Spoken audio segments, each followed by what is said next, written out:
Okay. Oh, piano's on. Hi, I'm here to talk to you about my testimony. What is a testimony? It is when Christians tell about how God has changed them. And there's a question of why on earth am I talking to a camera and telling it about my testimony? I have a bunch of points on the screen here, but to be honest, I'd rather just tell you more naturally. The reason that I'm saying this is because I want people to be encouraged by it. I want people in a nihilistic position, in a position of hopelessness or despair, to know that they really can know God intimately and directly. And that's why I'm sharing this. So uh, I'm gonna just go on into it, and I hope this encourages you wherever you're at. From a very young age, I was obsessed with truth. I was a very, classic philosopher type person. I would always just ask questions the whole time. I asked my dad those questions that Richard Dawkins bangs on about, like that he had as a young kid or maybe a teenager. But it was like, if I was born in India, would I be a Hindu? If I was born in the Middle East, would I be a Muslim? Like, how do I know that just because I'm born with Christian parents that means that I therefore believe the right thing? And my dad always encouraged me. He always said like your faith has to be your own, Chris, and part of that is not letting these questions fester in your head. And so I didn't. I'd rather just ask them, and I worked through them intellectually, and that was basically how my faith developed as a young boy. My dad's a pastor, and so I was exposed to Christian things from a very young age, and I kind of combined that with my obsession with truth. I'd always be argumentative. Just to give a stupid example of how bad that obsession was, there was a kid who punched me in the playground, and then he told the supervisor on the playground that I was the one who punched him and I started it. And I couldn't fathom, like, I couldn't fathom that he was lying. I just thought, well, it's obviously. I mean, it would be outrageous to say something like that. So, I mean, did I punch him? Like, and I just couldn't understand that he was he was lying to save his own skin. That didn't make sense to me because like it didn't correspond to reality. Yeah, and there are loads of stories like that one where I was just kind of a bit slow to realize that not everyone is as um has the same priorities that I do. There. And so I carried that attitude throughout my life into university. I always thought that because I can intellectually affirm the truth of Christianity, that that is what makes me a Christian. I never really thought to myself that I needed a change in my heart or a change in my desires. And people would always bang on about a relationship with God, and I didn't get that. Like, I'd tell that to other people, but I didn't get what that meant, really. And there were points where I thought I got it, and then I still didn't. And yeah, I essentially failed to realize that the fact that I could say I believed the resurrection of Jesus was true did not make me a Christian. And it was only when I was challenged by friends at university who were much smarter than I was. I went to Cambridge University, which is a very rubbish thing to say. Like, it's very prattish to point that out. But I'm pointing it out just because everyone there was, or at least it felt like everyone there was much smarter than I was.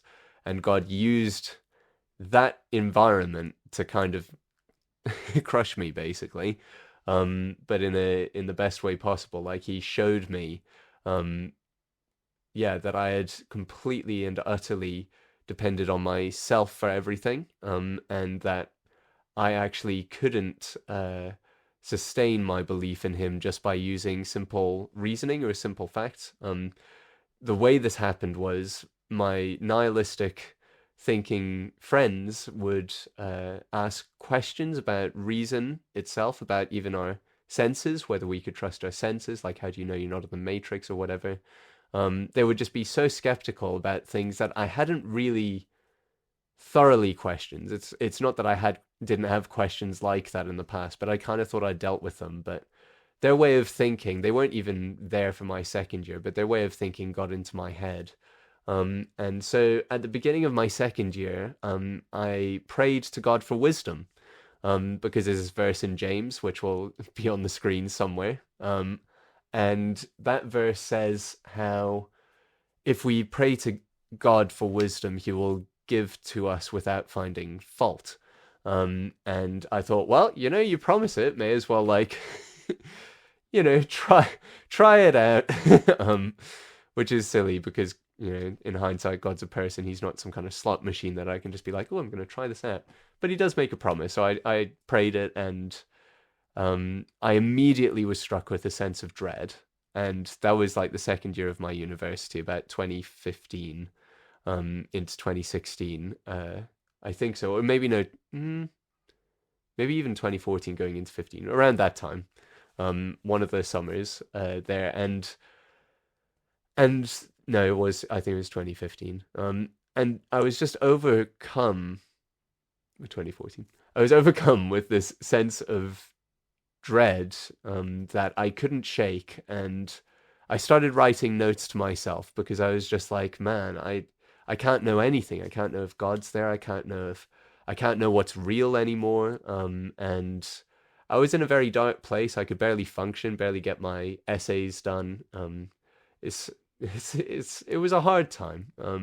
And even my parents would like.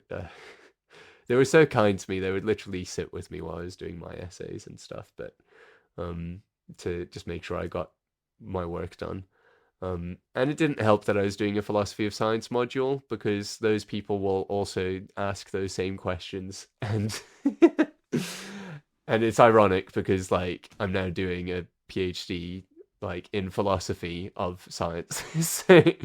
So you can figure that one out. But nevertheless, like at that point it was excruciating because my world was collapsing. Everything that I'd built my beliefs on, my reasoning abilities, was just falling apart. And I was just confronted with the weight of living. Like it was a very dark place. There's a Bastille song that goes like, the weight of living, the weight of living. See, I've not used autotune, so you're just going to get the awful version of that. But I resonated a lot with that song, and I was just like, is this what life is? Like, I just have to get up and just assume that other people exist, assume that reality is really real, that I can trust my senses and all the rest of it. And I didn't have the strength to do that, let alone believe in God. Like, that was the worst thing, is that the security I had, all that, I just didn't believe in him. And again, there were songs like Imagine Dragons. They have a song called Thief, and he says, like, take me back to where I believed, where I was unafraid, just like a thief. And you'll notice throughout this that God used songs to really help me. And in that context, it felt like, yeah, I was unafraid, and now I'm just constantly afraid of everything. And it was as though my own mind had like devoured itself. That ability to just question everything had finally caught up with me. And I realized that I needed another basis for trusting things beyond my own ability to use pure reason or just what I thought was pure reason. I was a very flawed person, and not even as smart as some of my friends. But that couldn't help me, even if it was like good reasoning. It didn't give me the ability to believe in God or anything. So this kept going until, and I do know these dates, until 2016, and about March 2016. Uh, and and there are lots of things that led up to this moment. It was weird. It wasn't actually the lowest phase. It was just kind of in the middle of life. But I felt like God had just put me in a place where I had nothing left to say. I'd written notes to myself to try and figure it out, and I couldn't. I was just confronted by how bankrupt my own ability to trust God, and or just yeah, I couldn't get myself out of the situation I was in, basically, no matter how much I try to intellectually or whatever figure it out. Um and in that space of just listening, because I'd said everything that I think I could have done to try and help myself, um there were a number of things that started just cropping up. Like there was a sermon about how Jacob wrestled with God, and he said, "I won't let go of you unless you bless me." And I took note of that, and I was like, okay. Um, and then there was a there was a song called "Truth Be Told" by Jake Scott, and one of the lyrics in that song says, "I dressed up all my darkness to make it seem like it was light all along, but it's a lie." And that is what I did. I had covered up. I told people I was a Christian. There was my brother's girlfriend at the time. We were there was a getaway for the Christian Union, and I told her at some point there that like I don't think I believe this stuff, and I'd also told my parents actually as well. They knew, and my brother knew something of like what I was going through. Um, but yeah, I'd by and large, besides people who were closer to me, I had not really. I'd basically kept going to church, kept saying I was a Christian. I had this routine of still reading my Bible, despite being like, I can't make myself believe this, but okay, fine. Um, and and I had been dressing up all of my darkness, and I made it seem like it was light all along, but it was a lie. It was a show. And yeah, I yeah, I was just confronted by all sorts of things, and I won't go through all of them, but suffice it to say, the climax of it was that there was this talk on the resurrection. And I brought my friend, a friend of mine, along. Um, I was super intense towards him. I don't know what he thinks of me now, but nevertheless, brought him along. And for me, it was the worst talk on the resurrection that I'd ever heard. I was very cynical at the time. I've like gone back to see what the video was, and it wasn't that bad. But I was in such a dark place, and so I just thought, yeah, this is the worst. This is rubbish. This is rubbish.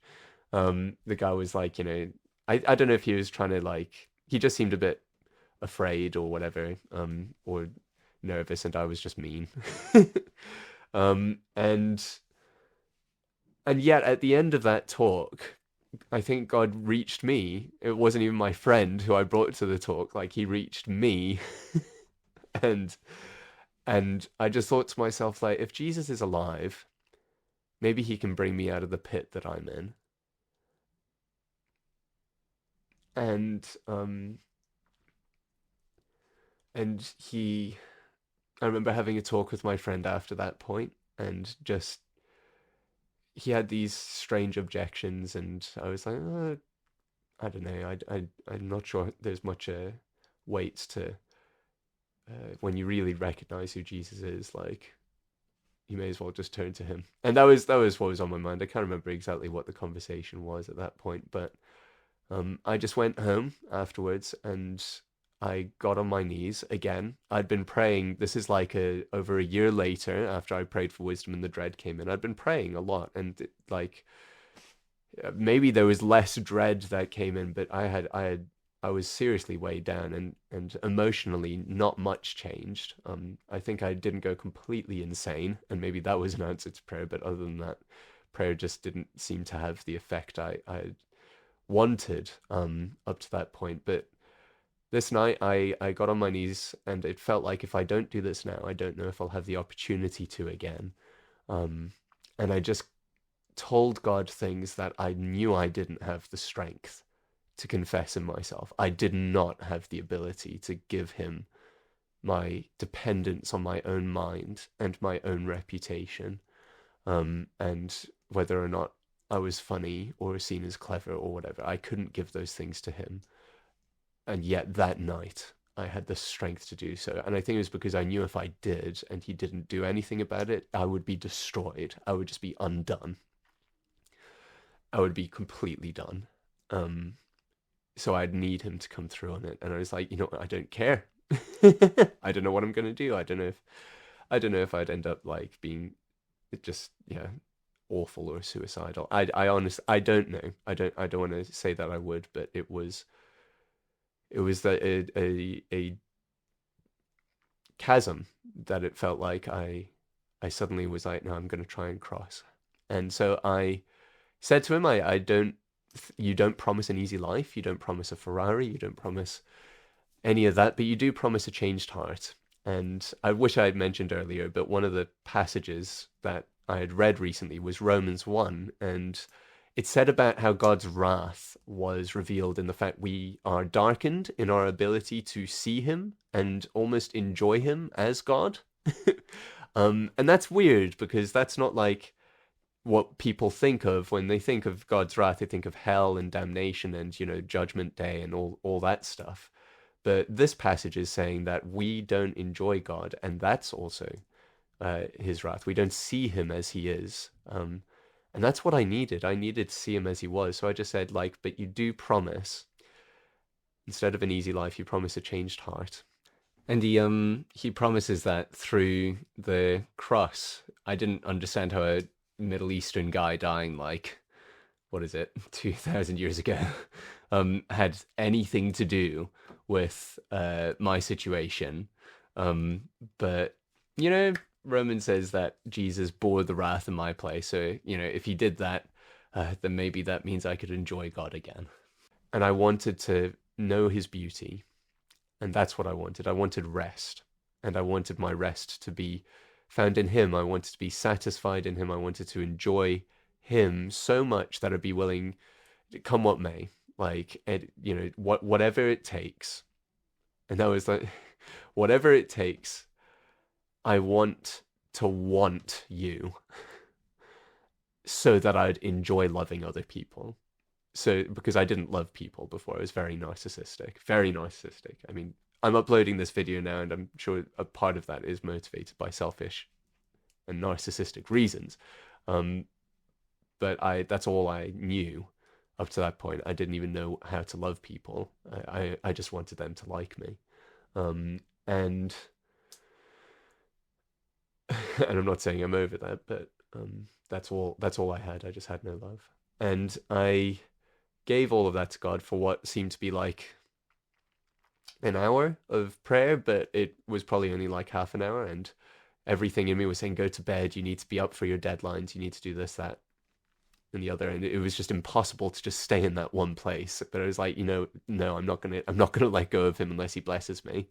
This is what Jacob said when he wrestled with God. He said, I'm not gonna let go of you unless you bless me. And and I had nothing left to say after a while. I was like, you've put your name on this, Lord. You've made these promises. It's on you. It's not on me anymore. Um, you do something because I can't. And maybe you'd be just even now to condemn me.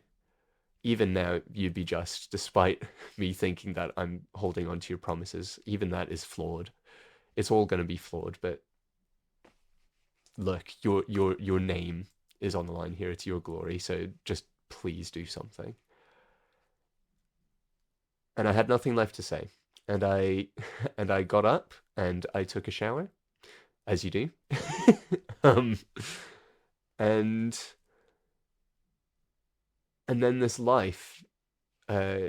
knowledge of life just came flooding in, like these words that I never knew that I knew before. From like Jesus saying, "I'm the resurrection and the life, the way, the truth, and the life. Waters welling up to eternal life. I'm the bread of life." And that there was just he just was. He just is. His presence was. I just had life, and it was amazing. It wasn't just a fuzzy feeling. It was like joy at the reality of him. It's as though Jesus, he wasn't just saying, "I give you life. I am life." And for some reason, I just felt him. I felt life out of nowhere, like nothing I'd ever known before. Imagine Dragons, that song says, "Take me back to when I believed." I think I didn't actually know what belief in him was up to this point. I was wrong to cling on to that song because I had a relationship with him now, and I didn't have that before. Um, and what was weird as well, and it didn't need to happen, but the song that I was listening to at the time was saying the words, "I'd never felt so alive." And it was saying them over and over and over again. Um, I think it's a song by an artist just called Mako, called Long Way Home. And that, and everything changed after that moment. All of a sudden, God's glory, like his beauty, became the best thing in the world. And that was what saved me, because then I had nothing to lose. Because if Jesus is my favorite thing, if he is better than anything else, and he died and rose again, nothing can take that joy from me. Nothing can touch that. Everything else in life, it fades away, it goes away, it decays, it gets boring, whatever. But he dies and rises again. And I could now enjoy that, and that's what saved me. Um, it was a joy that could never be robbed, and it didn't depend on me. I just said, I communicated that I couldn't make myself believe in him, and I was just amazed that I did. Like, it was just a miracle because I can't. And I'm sure if you are in a dark place of nihilistic despair, whether you called yourself a Christian or not, I'm sure you might have confronted the reality that you can't make yourself believe in God.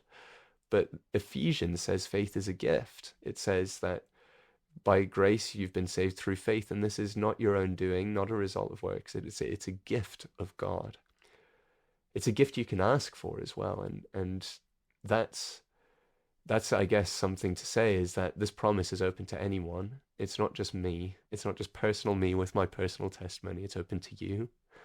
And I don't want to be unrealistic. I said how long I was in this agonizing place for. It's not like everything was just solved, but God did answer those prayers. He brought me to this place of realizing that I trusted my mind more than him. I loved other people's opinions of me more than him. And it took a long time before I realized that's what he was putting his finger on, and before I was then led to this place. So sometimes it can take time, but he does at the same time say, just ask and seek and you'll find, knock and the door will be open to you. And that's something that is open to you. And again, I want you to know that,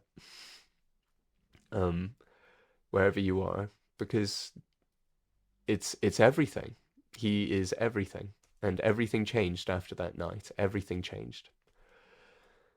And I thought, oh, I gotta give my life to him. I gotta let people know that that I said I was a Christian this whole time, and yet I wasn't, and I didn't know him, and I actually thought I just got to go get myself like killed in it, in the Middle East or in Iraq or as a missionary or something, just to let people know that Jesus had made every difference into my life.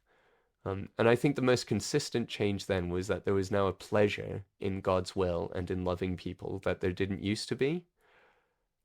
And that was nice because suddenly, instead of just only having joy and being selfish, I now had the ability to resist those things just because I could give people a taste of the love that God had given me by showing them love. And that increased my ability to enjoy God because I'm just showing people who he is. um and that's, I guess, what the Bible means when it says you're born again or whatever. You have these new desires, this new set of desires that empower you to live according to his commands, because he doesn't living according to his commands won't save you, but it's amazing. It's part of what is so great, is that when you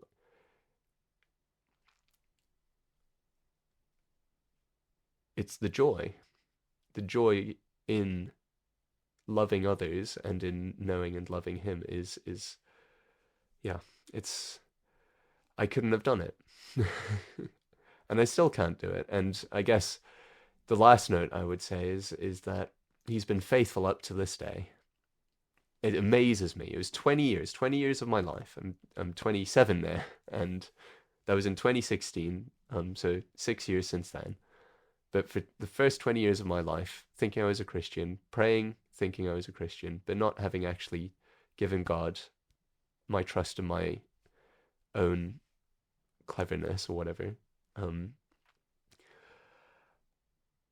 for there to suddenly be this consistent psychological change that abides with me through the ups and downs of life. Like even now, I know he is with me, um, in a way that I never used to.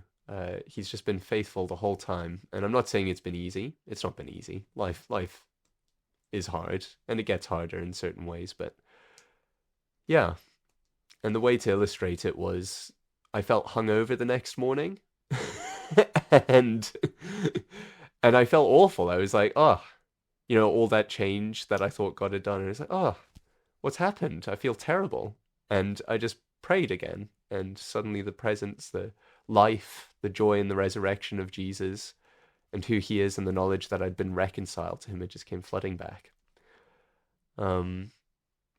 Yeah, and that's the same experience throughout. I can have a dark place, but and you and anyone can turn to Him. And what I'd want to say is that this is something other Christians know as well. Like I was cynical. I thought that Christians were robots who just smiled insincerely. I mean, some do. um, but I was like, surely no one, no one can be this happy and be sincere. And that's because I couldn't have smiled at that point as much as they did and been sincere about it. But all of a sudden now it's just like, I love these people. They know the same God. Um, and the amazing thing is that they have their own story. So I'm telling you a story here, but they have their own story. And Jesus says He gathers His sheep from wherever they are found. And the common thing I had with these people is they knew the same God. They knew the same life. And